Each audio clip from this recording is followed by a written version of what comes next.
Good morning. Happy Wednesday.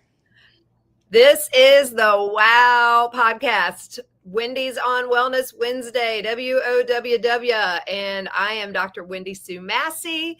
I am an alternative medical practitioner.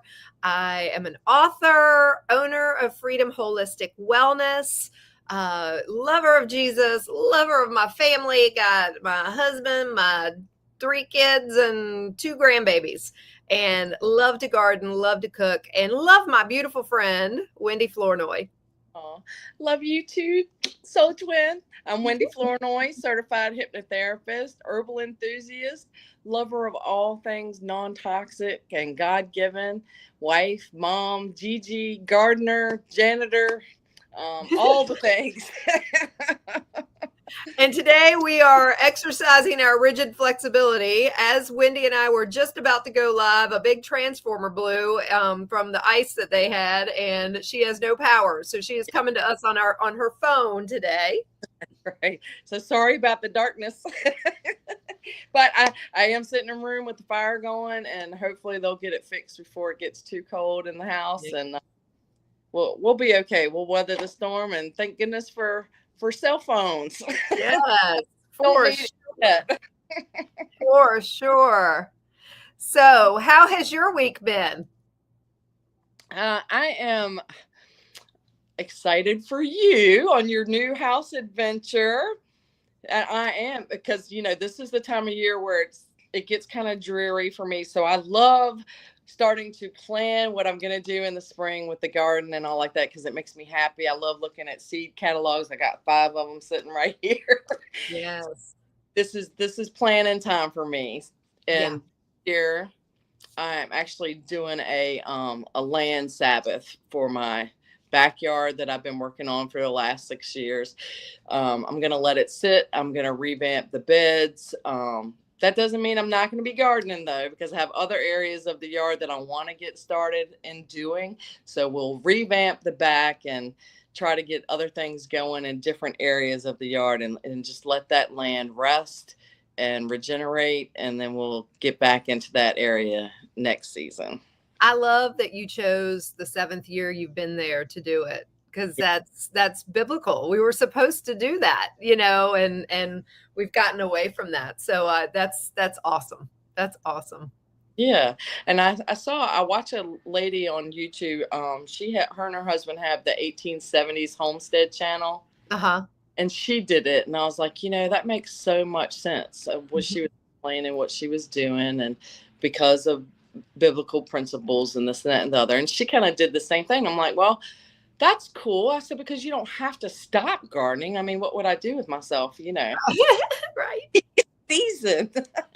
And I still need and want to grow all of the annuals that I grow for medicine and things like that. So it's like, I don't have to stop. I just choosing that part to let rest. And then I'll get into a rotation plan of this part, that part, That's so cool. Yeah, I thought it was very, very cool.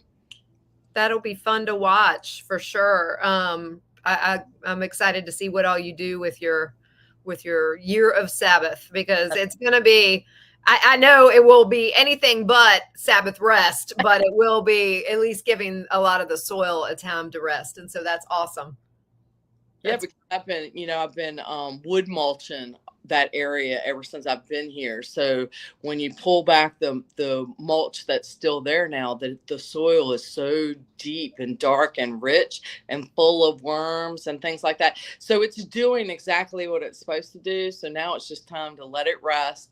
And we'll all of my raised beds were like waist high. So they're really off the ground. Well, after 6 years of adding compost and all like that, they are very, very heavy and the middles are sagging. So it is time to break those down and start anew and let that whole area rest. And when I go back to that, my plan is to do everything in ground. Right.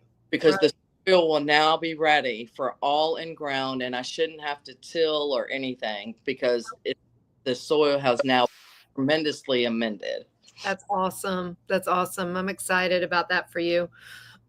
So that's actually what we're going to talk about today. We're going to do a 2-part series.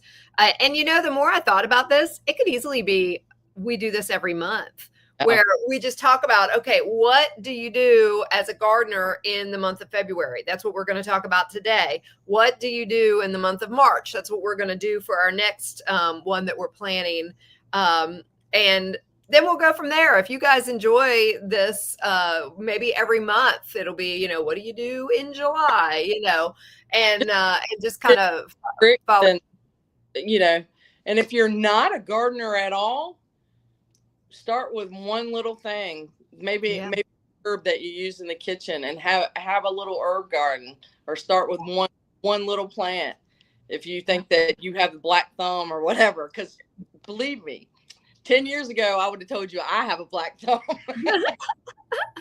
Isn't it wild? I have a brown thumb when it comes to indoor plants, but we're working on that.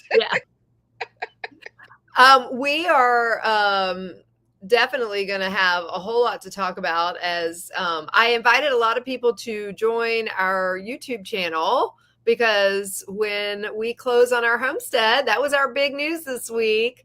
Yes.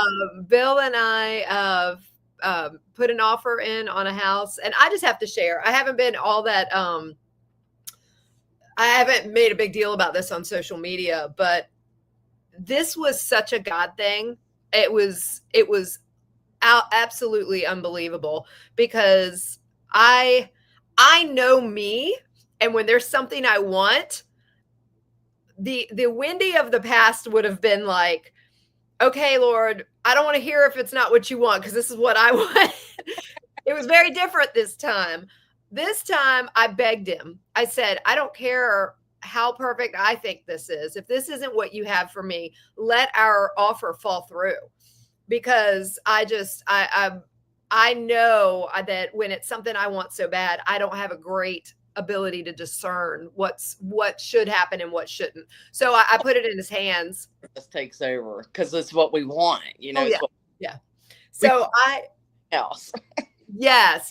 So I prayed and prayed and prayed and prayed. And we were one of 5 people that put offers out for this house that they presented the people with. And not only did they accept our offer, we weren't their highest offer. And if that's not a God thing, I mean, they accepted ours because ours was the cleanest offer. We don't have a house to sell, things like that. Right. But they could have easily been thinking just bottom line and gone right for the person that offered the most money. And they didn't do that. They picked us. Right. And we also got the opportunity to meet them. So I'd like to think that had a little something to do with it. Who knows? But they were wonderful people. And it's an older couple. They're retiring to South Carolina. But it's a beautiful barn-dominium. This man is a retired general contractor, and they've lived there for 25 years, and he's done all the work on the place. And it's gorgeous. Yeah. And yeah, and it's been showing Rick the pictures and stuff, and he's like, "Oh, I love that roof." Yes, I know. I thought that too. And it's got a huge sunroom on the back where it's a 4-season room. They've got a pellet stove out there, so we can actually be out there all year long. And so, I mean, the wheels are already turning, but we're going to move my mama up here with us. So it's on just over 2 acres. So it's going to be a working homestead, and we're just so excited about it. So I can't wait to share that. But when I invited a bunch of people to the YouTube channel, I told them that in addition, of course, to what we're doing here, I'm going to start going live every day, or most days. I won't say every day, because I'm definitely not going to, probably on the weekends, but throughout the week, go live just to show the progression of what we're doing on YouTube, and share that with everybody. So I'm excited. I think it's going to be fun. That is so exciting. So exciting. And I'll never, ever have to hear you say, wait until I move. About planting a tree again. I know. You and my son, I'm telling you, the number of times I said that to y'all, and I'm like, well, I can't do that because I want to wait. I don't want to plant anything that's that, is permanent or build anything permanent because we're just renting. Well, we didn't expect to just rent for 8 years.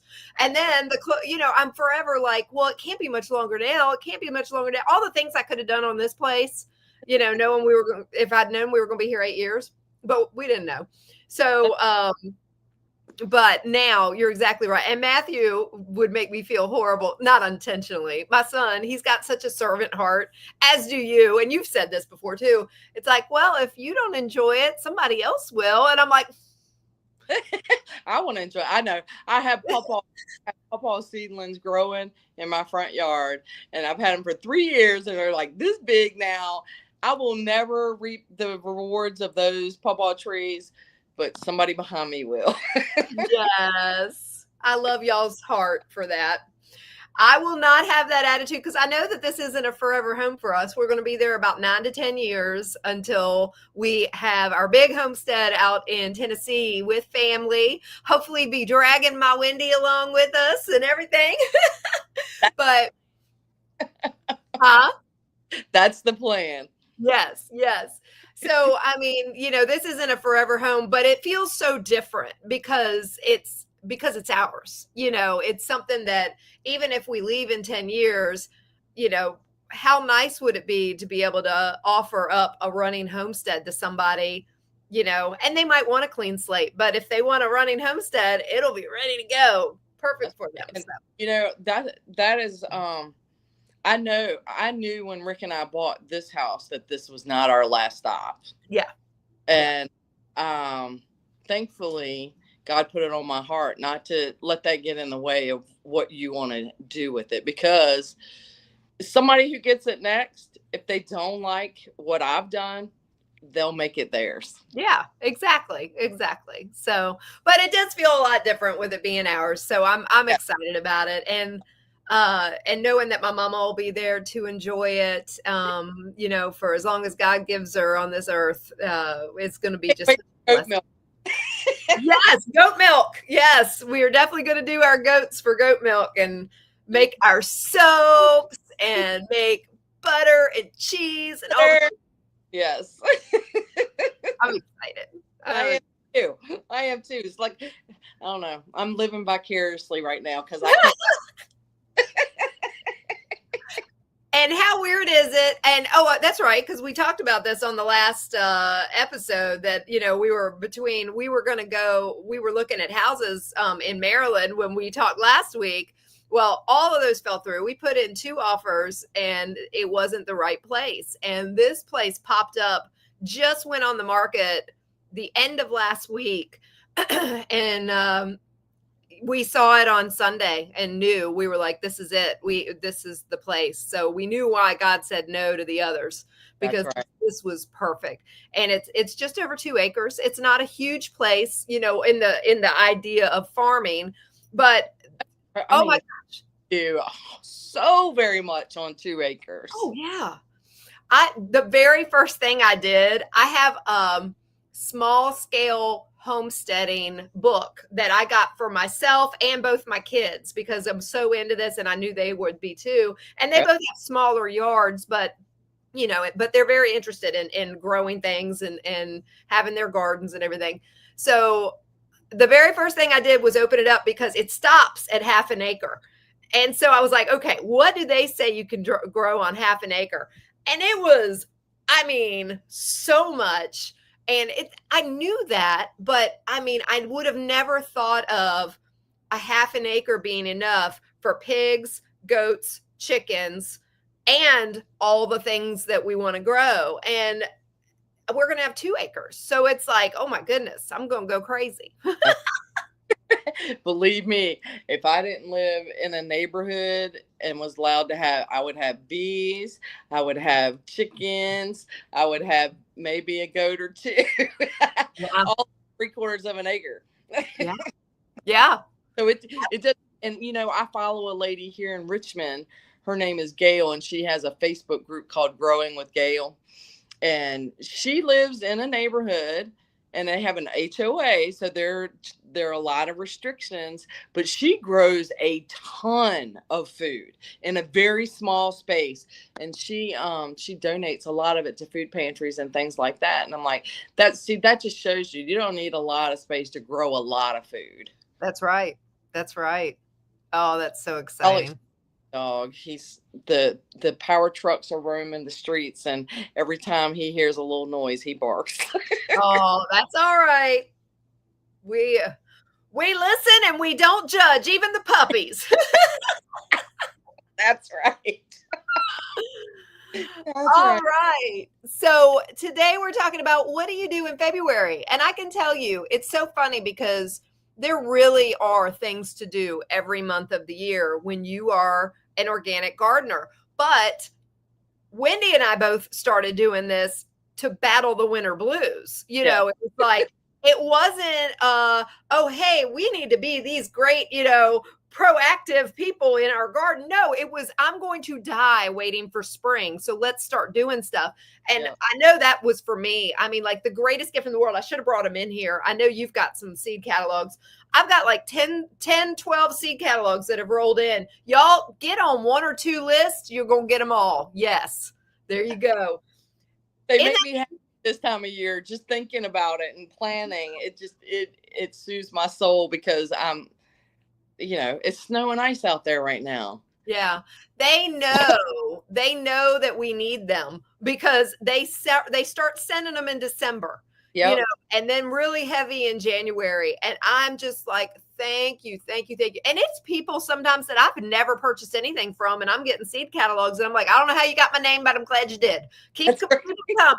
That's the one piece of junk mail that I will never call junk mail because we want it. Yeah. I don't know how I get on some of these lists. I only ever requested from probably, I can think of a couple or a couple places I've bought from. Same. And then I get all these from companies I've never known. But you know what? They're smart because I end up buying from them if it's something that I like, So anyway, yes, Wendy and I battle the winter blues by still thinking about the garden, even in the wintertime. And there is a lot you can do. Now, Wendy and I are in zone 6 and 7. Yeah. So, we're going to be a lot of what we're doing is we're talking from these two zones. But you can apply a lot of what we're talking about just about anywhere. Now, the planting experience too, that sometimes the zone doesn't really matter, because if you're doing things around your house in your garden, you also can create microclimates. Mm-hmm. Where that particular area of your garden is its own kind of zone. Right. So you might, it's a good guideline, but it doesn't necessarily mean that you can't grow it if it's out of your zone. True. That is very true. And honestly, other than when I put things in the ground, not much changed when I moved 4 hours north. It's like I still grow all the same stuff. Now, granted, if I moved to Texas, I'm sure it would be very different, but the best thing I can tell you, there's a couple of really good apps. We should talk about that. Well, my favorite app, it's called Seed to Spoon. Yes. It is. And my daughter just told me today, she's the one that got me on this app. I love this thing. And this is the first year I've had this app now for probably 7-8 years. And this is the first year I've ever paid for the premium version. And it's primarily because there's like a garden builder and everything. And I may never use it again. And if I don't, I'll cancel it and not buy it next year. But with us moving, I was like, okay, well, I'm starting from scratch. So I think this will be very helpful. What they have on their free version is absolutely just such a wealth of knowledge. But I love it because that app helped me so much acclimate to how to grow in Maryland when my brain was in tune to growing in Southern Virginia my whole life. And Southern Virginia and Tennessee, and they're very much the same. Southern Virginia and Tennessee, as far as, what their planning schedule is like. I'm a month later on some things up here than I ever was down there. So, and where we're moving in Pennsylvania will be, the same as what we are now. But that Seed to Spoon app will tell you based on your zip code what the best planting time is, what it gives you so much information all the way down to, like, this is good for brain health, this is good for digestive health. And I'm like, this is awesome. Yeah, that app is absolutely amazing. It's totally worth checking into. Even the free version is amazing. It is. Like I said, this is the first time I've ever paid for the premium version this year. And I had a reason, Because there's a lot I want to revamp that I want to do in the front, and I don't have a good visual of how to do it. So I might do that too. I might upgrade just to garden build some trees in the front. You can do it. I don't know if it was a special or whatever, but you can do it for just $4.99 a month. Okay. Or you can. I did the year just because I figured I'll use it for a full year just to figure this out in our new place. Usually that way. But and it was cheaper. It ended up being I think it was like $43 for the year or something like that. So it saved like $17 doing it that way. But anyway, that app is fantastic. Of course, consulting the Farmer's Almanac is something I always recommend because they're really good when you plug in your zip code of not only what is great to grow and when, but also they'll let you know, is there anything in the area you need to be worried about? That's how I found out about these stupid lanternflies was that came into Pennsylvania and have like wreaked havoc all in our area. So paying attention to stuff like that in your local area is really good. If you're somebody that likes books, I mean, there are books for your region, no matter where you are. I have Mid-Atlantic gardening books for days, and I love having those on hand. Yep. There's all kinds of free resources. If you don't want to buy the books, go to the library. Yeah. The internet is full of information, but it can be overwhelming if you're not knowledgeable. It can be overwhelming just Googling something. Yeah. Overwhelming. So definitely the Seed to Spoon or the Farmer's Almanac if you're brand new, or even if you're a seasoned gardener, because I tell you what, sometimes some seasons make me feel like I'm a total beginner. Yeah. Same. And just like we always talk about how you and I are forever students, we are with this too. I have literally been gardening my whole life. My very first time having my toes in the garden was my daddy had a backyard garden, and he set up aside a patch for me. Some of my earliest memories are me planting radishes and pulling my own radishes that I planted when I'm, 3, 4, 5 years old. And so it's something that's been a part of me forever, but I learn something new every year. Every season. I remember my dad having a huge garden when we lived out in the middle of nowhere in Chesterfield. And for years, us kids, we were made to work that garden. Oh, yeah. After I got out of the house, I like rebelled against gardening. Yeah. Eventually came back around. That's good. Yes, raise your kids with this. Just like it says in the Bible that they'll come back to church, or come back to Christ. They will also come back to gardening. My kids are proof of this too. I thought for sure my poor babies would never set foot in a garden again, because not only did we have them helping us, but their punishment was picking up rocks out of that garden. And I thought, oh Lordy, I've ruined them. And they both have gardens. They both love it. I used to make mine help me weed the garden. And oh my goodness. Yeah, they still right now, none of them grow anything really. Becca's got a small, my daughter has one nice raised bed, and her husband loves doing that, but she's the one that goes out there and waters it and picks the stuff, and so she enjoys it. She just won't admit it yet. They will come around. Will come around. There's nothing like having fresh fruits and vegetables to share with your family. I mean, there's just nothing like it, or friends or anybody. Yep. So Advice to anyone that's new and wanting to garden and have never gardened before is start small. yes. And only plant what you will eat. Yes. That's great advice. And growing 40 tomato plants if you and your family don't eat tomatoes. Right. Exactly. Unless you're somebody that loves tomato products like, spaghetti sauce and things like that. But then you are committing, if you're planting 40 tomato plants, to doing a lot of that. That's right. And so just only plant what you're going to use. And I am somebody that loves to experiment. So I might have 20 different vegetables.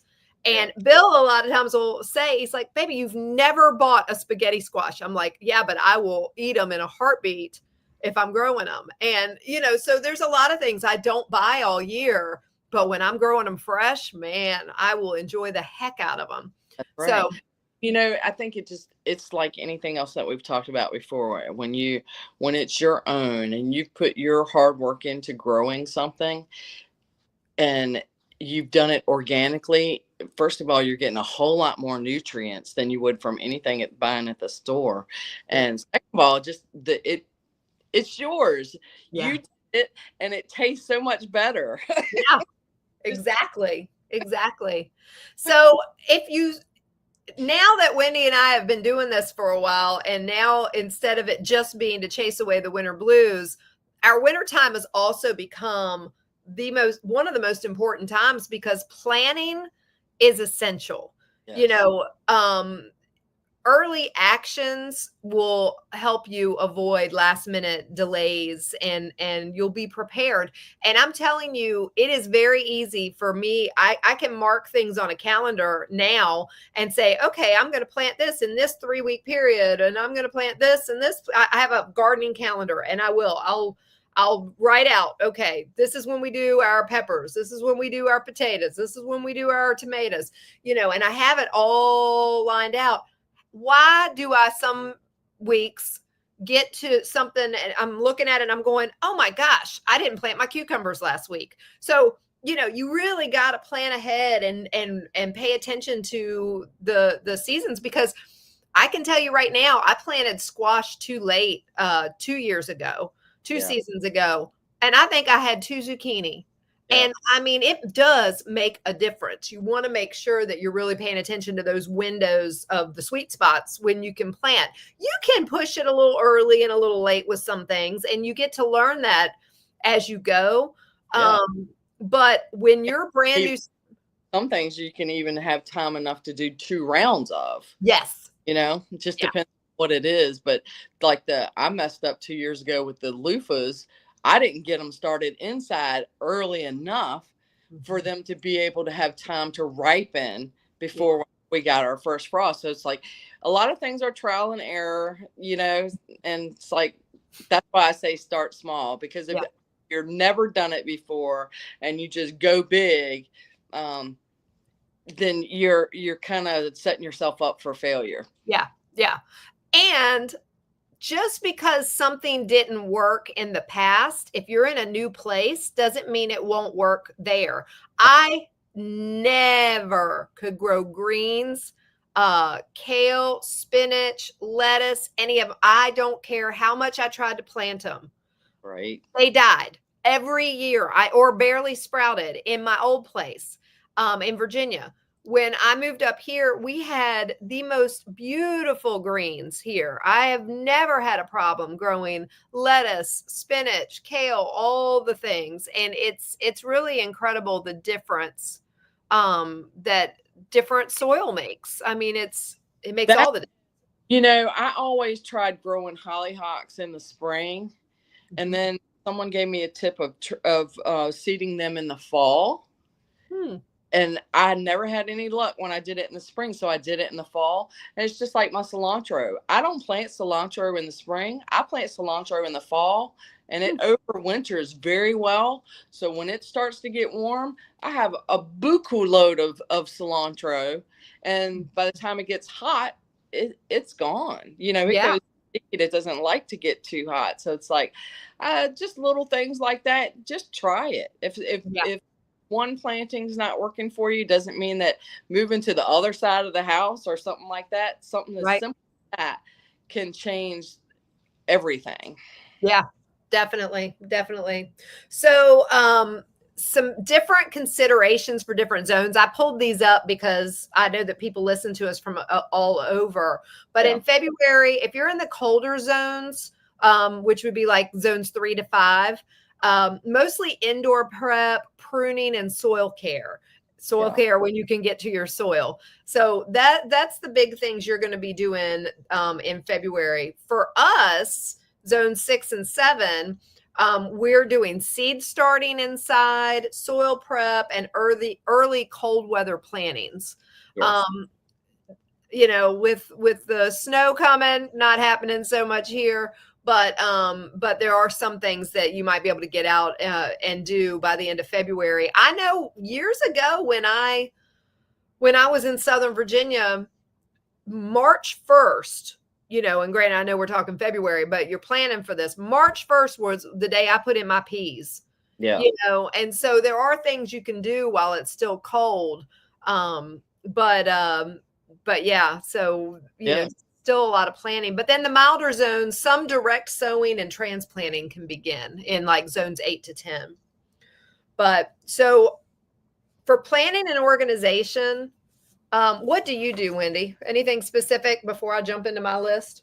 Well, this time of year, I'm always looking into using compost for everything.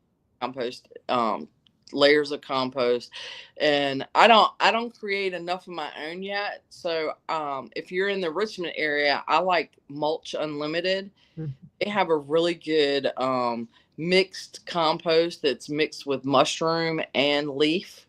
So it's leaf compost, really great value for what they sell. I mean, you can get it delivered. This year I'm getting 4 yards delivered for under $250. Wow, that's not bad at all. So, and it's organic mushroom and leaf compost. So it's like I can't generate enough of that for what I need. You know. So it's like, really good value. And I always keep all of the leaves from my property, and I will use them. And typically I will cover all my raised beds with those leaves in the fall and let them sit all winter long. And that's where I plant my onions and my garlic and stuff. So it's like the garlic stays under, it's insulated with the leaves and all like that. And so when I go to plant my onions, I'll just pull those leaves back and plant onions in there. And as the leaves are used like a mulch and stuff. So don't ever get rid of your leaves. No, I agree. And I'm so excited not to keep talking about, can you tell I'm excited about the homestead? I can't help it. You should be excited. When we walked the place, the very first thing I noticed was how much pine we have. And I have had 0 on 18 acres out here. So I was like, pine needles, praise God. I'm so excited because they're the best. When I was in Southern Virginia, that is what I used to always mulch with, were my pine needles. And they're so great for that. So we'll have them again. And the pine is so great for making household cleaner. Yep. Yeah, you make your own pine cleaner. That's why I was on a hunt for it last year. And I'm like, how do we have all this property we're renting and not one pine tree? Well, so that's okay. So how are you doing to prep? And so I do a lot of journaling, garden journaling, because I will forget what I've done. A lot of it I just do in my phone, whether it be calendar planning, or I'll go back and look at what worked well last year. I plan, whatever didn't work well last year, I'm not going to do it the same way, but I might tweak what we did so that I can figure out how to make it work. I don't just give up, after a year of something not working. I'll tell you a prime example. And I'm so excited to try this at a new place this year. I am not meant to grow a carrot. I don't understand. I've carrots. Had any luck with carrots either. I don't know. And I might try it after we go back to the in-ground that's been amended. I've never had any luck because the ground always gets way too hard to dig them out. And then I end up with like carrots like this long. Yes. Yes, I am telling you, every once in a while I'll get one or two. We'll get one or two, and they always taste amazing. And I'm like, I want a whole crop of these. Why can I not grow carrots? So, but that being said, I'm forever trying to figure out, okay, is it where I'm putting them? Is it, what I'm putting them with or what? But, they hate me. I've heard from other gardeners and stuff that the trick to carrots is the germination rate. So it's like covering it with the board and all like that. And it's like, okay, well, I need to start some of these tips and tricks that these people are giving because I've never had any luck with carrots either. Yeah. And actually, one of the things that I do this time of year too, and you got me into this, Wendy, this isn't something I always did, is planning for companion planting, and carrots and onions go great together. Tomatoes and basil go great together. Things like that are good friends, and it's great to plant them together. I started about the time that Wendy got me into it. I started doing my Three Sisters gardens. And I love that. And for anybody that doesn't know what a Three Sisters garden is, this originates from Native American culture. And this is the way they taught the early settlers to grow. But you plant the corn in a middle ring in the middle.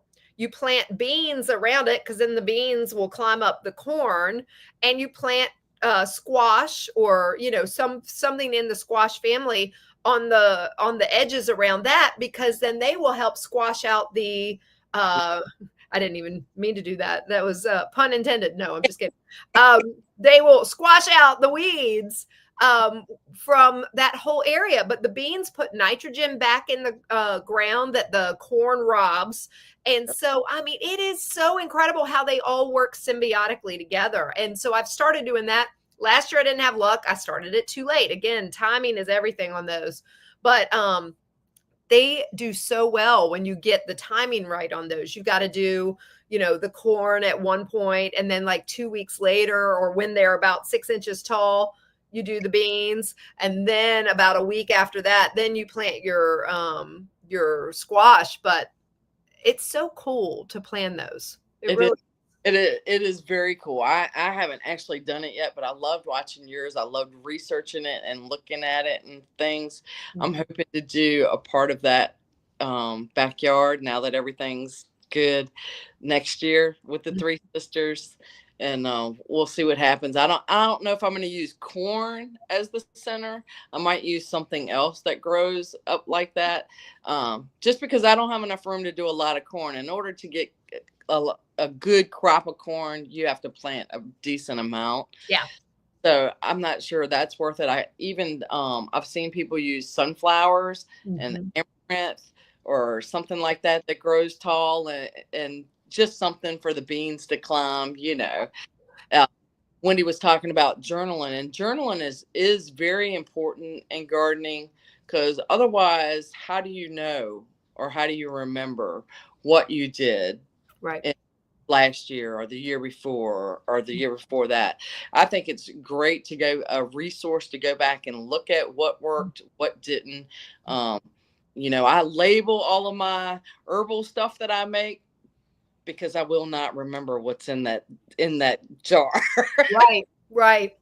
Also, so journaling is kind of like that. Journaling kind of like you're labeling, you're taking notes, your experience, you're writing down your experience and what you did. So you can always go back and reference that. Yeah. And it will help you learn from your mistakes, because you will make them every single year. You will make them. It will also help remind you of where you planted everything, if you do like a diagram, because you want to do crop rotation for your annuals. I'd never realized how important this was, because for years I would design my garden the exact same way every year. And it's like, okay, well, we always put our potatoes here. We always put our tomatoes down here. We always do our cucumbers here. But the thing is, that's not good, because just like I said, that like corn robs nitrogen out of the soil and beans put it back in, you need to rotate them around because they will help amend the soil, and put new nutrients back in the soil based on, when you're moving them around. And that's why composting is so important too. Adding compost to your where you're growing and things like that, it just adds nutrients back in, because anything that you're growing is pulling something out. Yeah. So the rotation of the crops is important, and the amending of the soil is important. Yep. I know it also helps with pests. Yeah. Because, when you grow, say, for example, tomatoes in a certain box or in a certain part of your garden, the tomato worm grubs are going to go down in that soil, and that's where they're going to grow all winter. And then they're going to be ready for those tomatoes again. If you switch it up and move them to another part of the garden, they are not going to find them as easily. They will probably eventually find them, but it definitely cuts back. I know on years that when I didn't used to do this, I could never figure out how I could never get through a season without massive amounts of squash bugs. They're the worst. But if you move them, you're still going to get some. You got to watch out for the eggs to start forming. But I have nowhere near the fight with squash bugs since I started rotating my crops as I used to. Well, I still deal with squash bugs to the point where I've changed the types of squash I now grow. Really? What do you grow? I went to the patty pan squash and things like that. Love those. Just because I don't have any issue with squash bugs with those. Now that you say that, I didn't have a one. I mean, yeah, and it's like if I try to grow just like black beauty zucchini or straight neck yellow squash, the squash bugs, the plant doesn't even get a chance to get to full size before they're already there. Yeah. And they're up in the tunnels, and I'm like, this is driving me insane. So last year I did not grow any long squash. I went to the rounds and things like that, different types, just to see if I would have the same issue, and I did not. That is interesting, because yes, I don't get any squash bugs on my patty pan or on my spaghetti squash at all. I actually don't get them on. That's not the problem I usually have with pumpkins, that I don't get them on my pumpkins either. It must be something about those two squash. Yeah, that's interesting. That's what I am researching actually the last couple of days, is different types of squash. So I'm going to grow squash. I just don't know what kind of squash I'm going to be growing as of yet. There you go. This is also a great time to order seeds. A lot of the seed companies do have sales, but you also, not just about getting the sale price. You want to get them before they're sold out. Do not wait till the last minute. If there's something what you want to grow, I have been disappointed more than once where I either have to forego something I was planning on growing or pick from another place. And when you're really diligent about looking for organic heirloom seeds, because that's ultimately the pinnacle. That's what you want, is organic heirloom. Then it's when you get fixated on one type and you really know you want that type, and then that company doesn't have it because they sell out, and especially because if you're buying from smaller companies, which a lot of times we like to, when we find a good reputable smaller company. It's not a huge, it's not a huge amount to go around. Yeah. And then just mapping out your sowing dates. Like I said, get you a calendar. When you use that Seed to Spoon app, man, it is that and a calendar right there side by side for me. And I am highlighting and marking and everything. And I live by that. I literally will write every Sunday on my calendar. I have everything that can be planted that week. And because it's at the beginning of the week. So that's why it's easy for me to do that. And then I've got lines showing, because it's Some weeks, especially like when you're getting into May, you're Yeah. going to freak out when you see how much you can plant. But some of it you'll already have planted. Some of it you have weeks left yet to plant. So, but Yeah, because a lot of things have several weeks of open door window to plant. yeah, yeah. And Like, you'll also I'm starting seeds now for like my calendula and my herbs and things like that. Marshmallow, fennel, chicory, all of those I'm starting right now inside. That's awesome. Anything that requires inside seed starting this year, I am not doing just because of our move. Yeah. But I will end up, the two things that I always start and that I won't have time to this year are my peppers and my tomatoes. So I'll have to go find some pepper and tomato plants. I might not be able to find organic ones. They're very hard to find locally for us unless I know somebody that's grown them.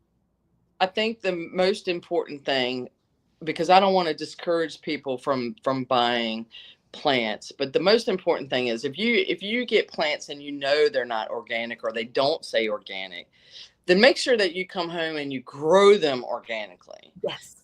Grow them organically, that's better than not.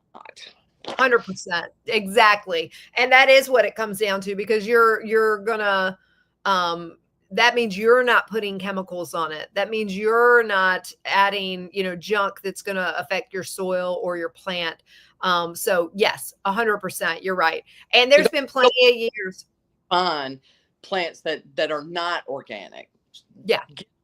Because you'll grow organically. Right. Exactly. And there's been plenty of years when I have not had luck with my inside seed starting that because I will never have a year that I don't have tomatoes and peppers.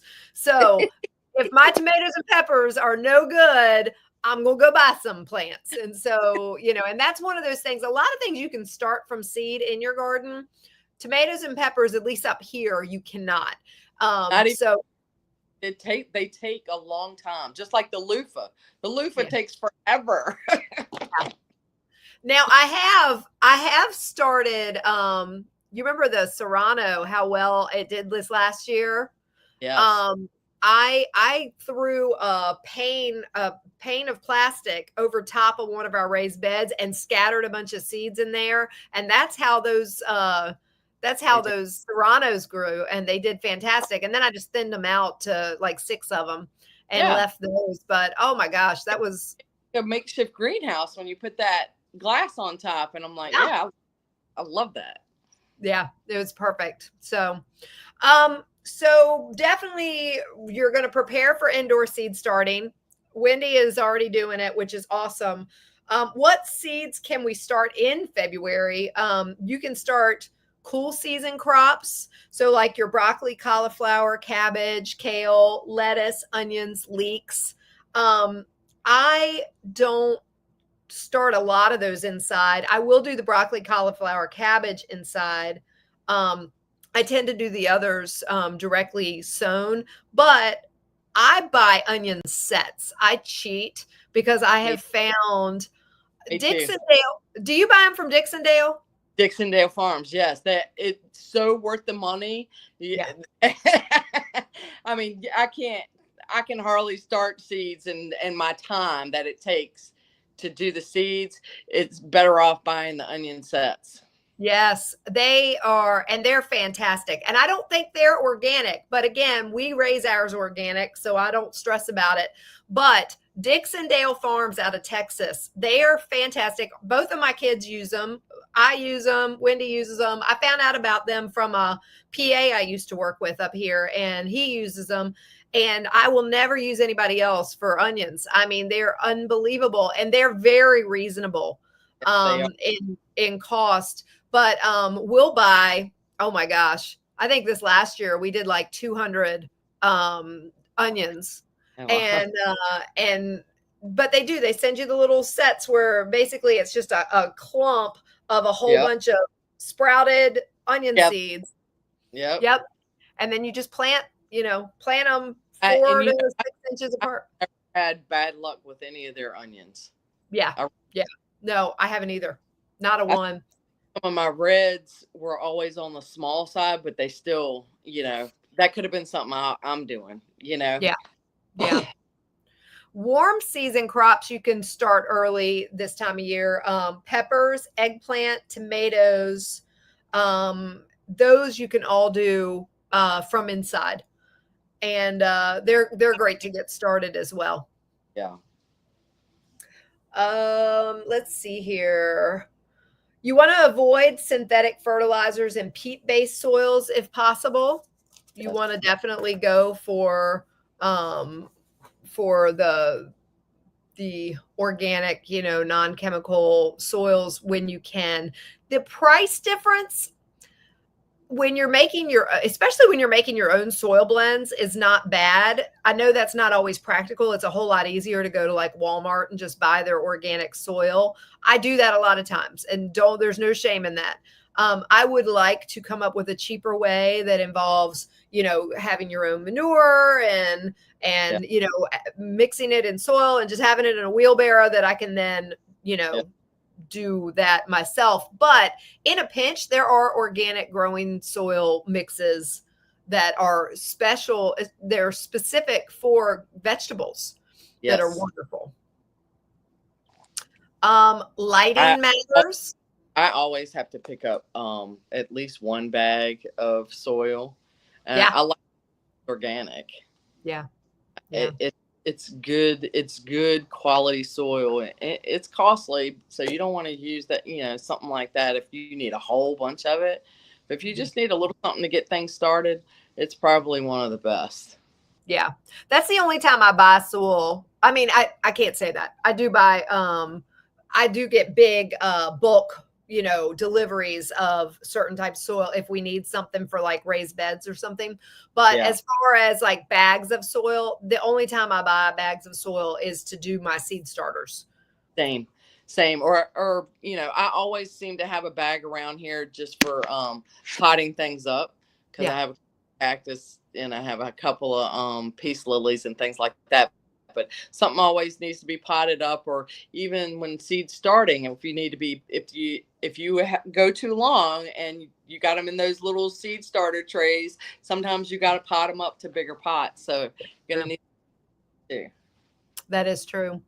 Lighting matters big time. Grow lights are very helpful inside, but you also want to be really careful to make sure you mimic the outdoors. So don't leave. And you need some wind. Yes. It's my experience that you need some kind of airflow, some wind. For years, I couldn't figure out what in the world am I doing wrong with my tomatoes that, they're this tall and they got great leaves, but they were so flimsy because they were so thin. And somebody told me to put a fan on them. Yep. So it's like, okay, I would have never thought about that, but it's like the wind, the airflow makes the stems force themselves to get stronger. Yeah. So ever since then, I don't have a problem. I have a nice Florida room like you're going to, where thankfully I get enough light in there that I don't typically need grow lights. Good. So, but some things, you're right. Some things do. I do have one little grow light for like one tray. Some things do need light, and you'll be able to tell. They'll start looking. You can tell that they need more light. Yeah. They'll growing towards the highest light point. Yeah, and I know we're in an old house here where the windows just don't do it. It's like there's a sporadic window around, and I used to try and just sit stuff by the windows, and it just wasn't enough. But we also have a lot of woods around us.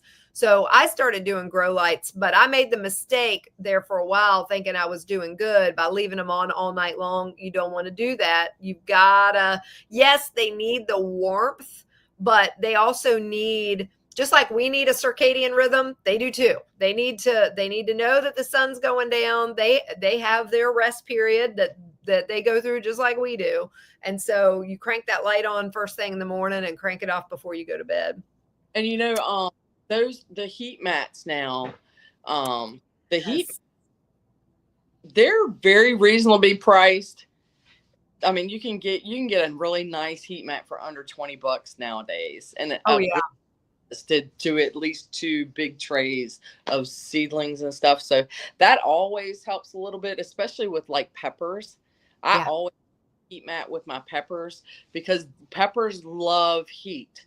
Yeah. So they have a lot better luck with peppers if you have a heat mat. We'll definitely get a higher germination rate for sure. I just started using heat mats probably about 4 years ago, and it made a massive difference. So I agree with that completely. Yeah. Also, label your seedlings. Take that advice from somebody who thinks they're going to remember what they planted where, and then you have no idea.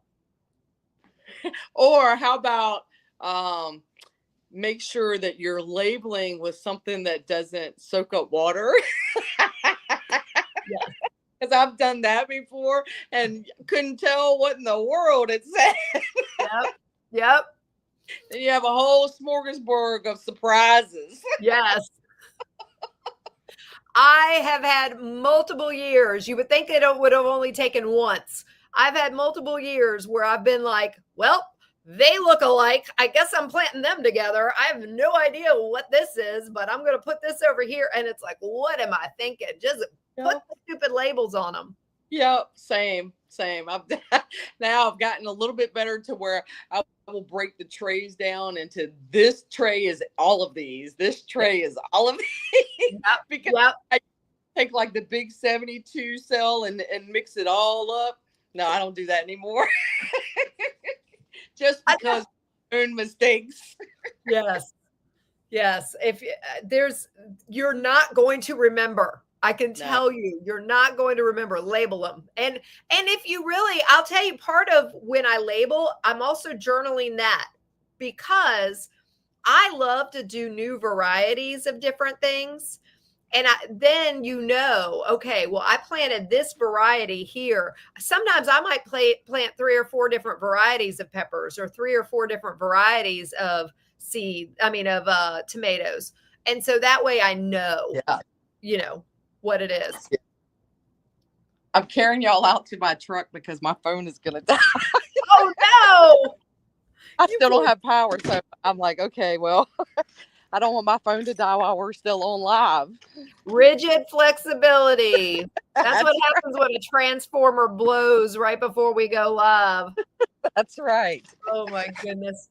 So common mistakes, we'll hit this real quick and then we'll probably wrap up this session here pretty soon. But common mistakes of starting seeds indoors. If you overwater, you can have a damping off disease. You don't want that.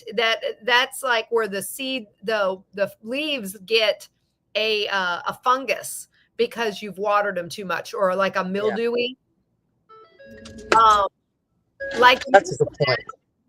You mentioned about the airflow that causes weak, leggy seedlings if you're not getting enough airflow, and then starting too early. Seedlings should not be inside for more than 6 to 8 weeks before transplanting. If you have them inside longer than that, you're going to have a real hard time getting them acclimated to the lost Wendy. Getting them acclimated to the their new environment outside. So you don't want them longer than 6 to 8 weeks. Well, we'll just keep going because I don't know where Wendy went. Hopefully she'll pop back in here. So pruning and perennials in February is a prime time for. There she is.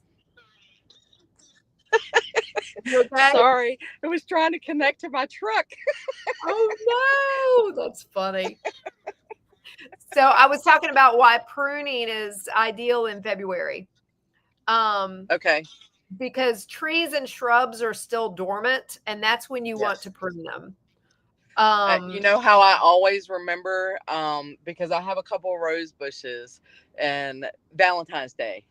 Mm-hmm. That's how I always remember when to prune my trees and shrubs, Valentine's Day. That's smart. It doesn't have to be on Valentine's Day, but like around the time, like, I mean, I was going to do my elderberries last week, but I knew we were going to get the snow. Well, I like to leave everything. I don't weed anything. I let everything. Uh-oh. She's gone again. All right, we'll let her finish that thought when she gets back. The things you want to prune this time of year, fruit trees like apple, pears, cherries, shape them for better airflow and fruit production. Berry bushes, you remove any of the dead canes for stronger growth. And herbs like rosemary, thyme, and lavender, you want to clean up any kind of winter damage because they're all going to have it. They're going to have, dead spots. They're going to have brown leaves. So you want to clean up any of that. And then this is also a great time to divide perennials. For anybody that doesn't know, perennials are ones that come back year after year. Annuals are the ones you have to plant annually. So just remember that. Hey, honey. Sorry, you guys. That's okay. That's okay. You can't help it. So I just finished with what to prune, and I mentioned herbs. You're the herb queen. So is there anything? I said herbs like rosemary, thyme, lavender. It's good to clean up all the winter damage on them. Yes. Is there anything you want to add to that about the herbs? I will typically I just kind of let mine go until it starts warming up. Like my rosemary and my oregano are planted together because I have a bunch of oregano, but my oregano is just kind of like dead right now. And it's just laying there. But the very first day that it gets really warm, everything will kind of turn green. And then you can see the old versus the new. And you can just go prune off before it gets too warm. I just wait. I kind of like the wait last minute on the herbs because then you'll start seeing the new growth come in. And once you start seeing the new growth, that's when I prune out all the old stuff. Okay. That's good to know. Yeah. This is also a great time to divide perennials. Yes. So like rhubarb, echinacea, any of the things that you're growing like that, this is a great time to, and really any of your bulbs that aren't flowering bulbs, obviously, but it's a great time to divide them and move them around. If you've got them pumped up too much, you could have a whole new spot that you add those things to. So that's right. I always call dividing, the greatest gift ever. And it so is. Whether it be for yourself or for others, you're famous for dividing and sharing. I mean, you're so good about that. You will bring stuff in a heartbeat. And I'm so grateful for that. I'm anticipating some of that this year when that's right. You got that's right, because you can't say not yet. Right. So early outdoor planting. This is pretty much where we should probably wrap because there's not a whole lot to do outside yet this time of year, if you're in our area at least. But some areas, as soon as your ground is workable, which with snow on the ground, it's not, but as soon as your ground is workable, even if you might have another frost, even if you might have, another snow come later, you can direct sow a lot of your cold weather crops. They do great. Like the peas, spinach, carrots, radishes, y'all. If you've never grown anything, grow a radish. Get you a pack of radishes. There is nothing easier and nothing more satisfying because they are ready to eat in 3 weeks. Yep. They are super fast. So that will get you so excited to garden. If you've never that will make you feel like you're a pro already. Yes, they are the best things to grow. You can also direct seed onions this time of year in our area, I know. But again, go to Dixondale Farms and buy their onions. I'm telling you, they're the best. That's right. You can also use row covers to trap heat. This is, like I said, last year I put that plexiglass over the raised bed, and I just started throwing some seeds in there to see what would sprout and what would take. And I had really good luck with that. Test older seeds. You can place them in a damp paper towel for a few days to see if they sprout before you plant them. They say not to plant older seeds. I'm thrifty girl. I plant old seeds all the time, and so do I. And I've had great luck with it. I have too. It's like, you don't know, you won't get the highest germination percentage on some of them as you might the year that they're there. But if they were great for you last year, they're probably going to be great for you this year too. So don't throw those old seeds out. I've tried to start seed saving of things that I grow every year. So Yes. I've tried to start saving seeds. And so now it's like I use a few of my saved ones and a few of the old ones. Yep. I have some seeds that are probably 10 years old, and every year they germinate and they're fine. So test it, you guys. Don't just throw those seed packets away or anything. Yeah. Ignore the expiration date. You're not eating the seeds. Don't worry about that. That's right. I have dates on mine. I know there was something, I can't remember what it was I grew last year. I want to say it was my arugula or something. And the date on it was like 2019. And I was like, well, the worst that can happen is that nothing will come up and then I'll just plant more. And man, I had a huge arugula patch. So don't do that. Yeah. Don't throw them out. So don't throw them out. Yeah. So just in conclusion, because I know we got to wrap this up. Key February garden tasks is going to be your planning, your journaling, and starting some seeds inside if you are ready to do that, if you're set up to do that. Not all things have to be started inside, y'all. There's a lot of things you can direct sow. So if you don't have the space, if you don't have the desire to start things inside, if you're like me and have cats that won't leave the stupid things alone, then I get it. There's a lot of things you can start outside or grow by the plants. I like to grow things from inside because I don't like to spend the plant money because it's a whole lot more expensive than seed money.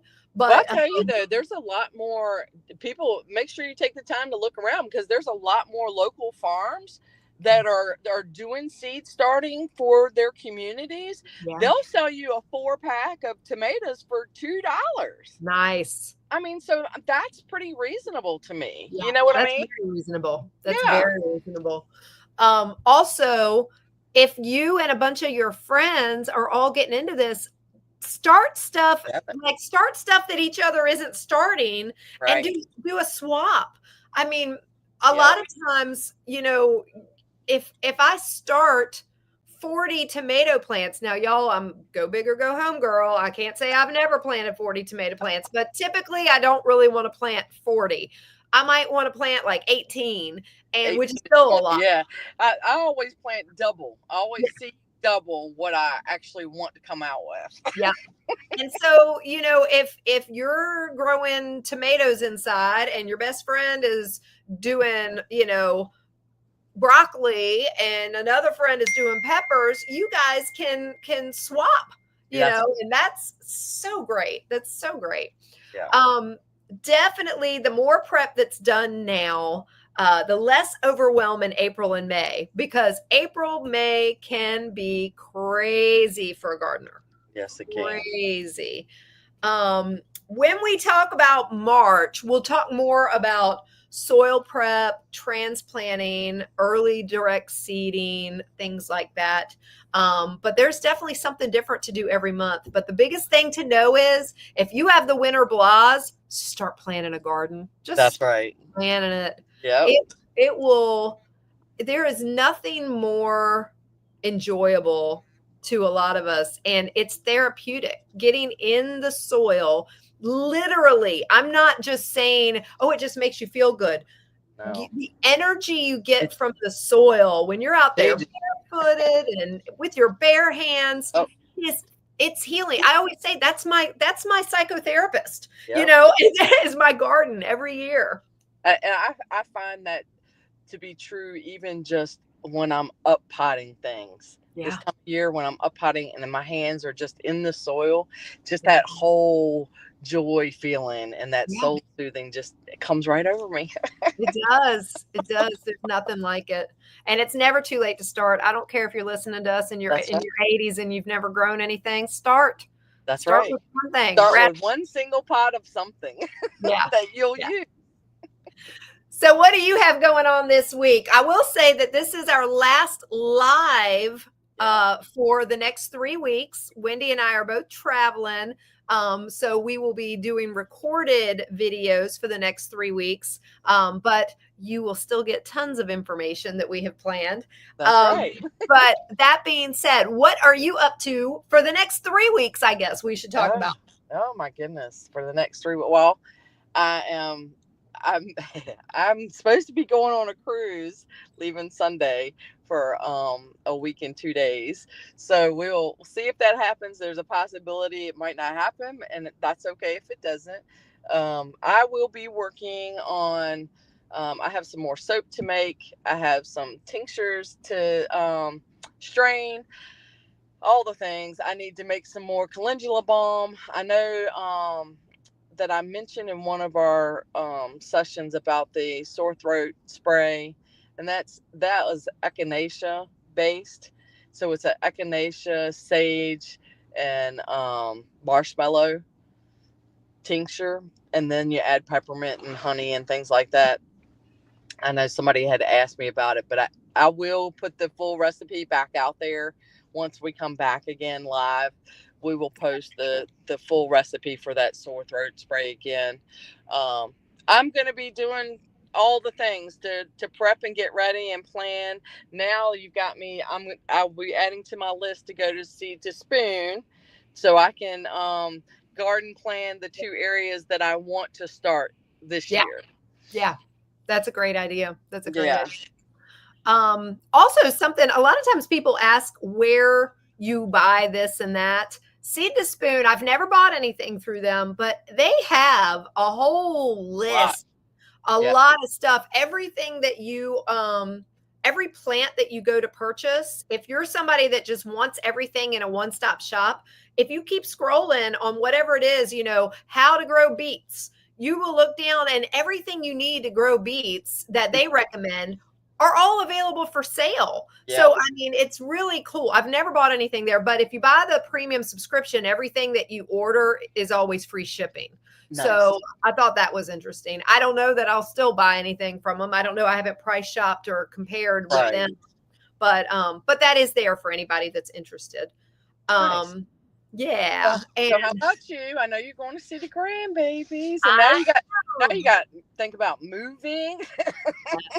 Yes, for sure. I'm grateful that I have this time in Tennessee to give me something else to think about, because quite honestly, my brain is about to explode over this house. We don't close until March 28th. Okay. And that's going to be the longest 6 weeks, I have a feeling. But I'll get through it. The important thing is we found the house, so my husband and I are no longer going to kill each other. That was touch and go for a while. But no, so the next 3 weeks, I'm getting my new Freedom Fighters off and launched, like you, and feeling good after just 2 days. You said, man, what a difference already! What a difference! It's amazing. You said y'all need to do this program. Check into her long-term programs. It's only been 2 days, and I totally feel so different, so amazing. It is. It's incredible, the difference. I am still running my special as of now. Okay. The free 8 months. If you enroll now, I can't promise it's going to be around for much longer. So definitely, if you're interested in any of the long-term programs, you get free phase 2 for 8 months. Okay. I am going to be out visiting the babies. We're going to be celebrating my granddaughter's 3rd birthday.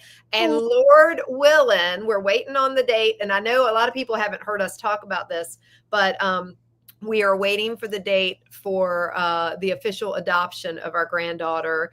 And it possibly could happen while I'm there. If not, I'm going to make sure I'm there.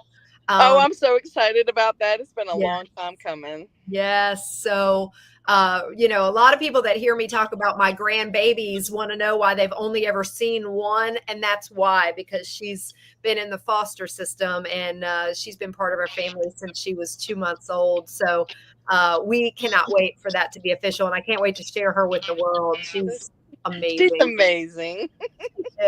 She is.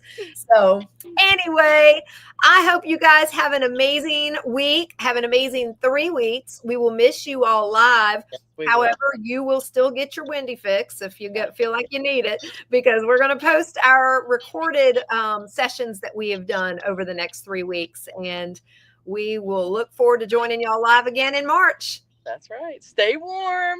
Stay warm and stay healthy. We love y'all.